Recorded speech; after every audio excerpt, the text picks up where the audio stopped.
शुरू अल्लाह का नाम लेकर जो बड़ा मेहरबान निहायत रहमान। मैं रोजे क़यामत की कसम खाता हूँ और नफ्स लव्वामा की कसम खाता हूँ कि सब लोग उठाकर खड़े किए जाएंगे।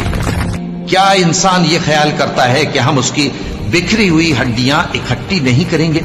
जरूर करेंगे, और हम इस बात पर कादिर हैं कि उसकी पोर पोर दुरुस्त कर दें। मगर इंसान चाहता है कि आइंदा भी खुद सरी करता नजर आए। पूछता है कि क़यामत का दिन कब होगा? सो जब आंखें चुंधिया जाएं और चांद गहना जाए और सूरज और चांद जमा कर दिए जाएं, उस दिन इंसान कहेगा कि कहां है भागने की जगह? कहीं नहीं, कोई जाए पना नहीं। उस रोज तुम्हारे परवरदिगार ही के पास तुम्हें जा ठहरना है। उस दिन इंसान को जो अमल उसने आगे भेजे और जो पीछे छोड़े होंगे सब बता दिए जाएंगे।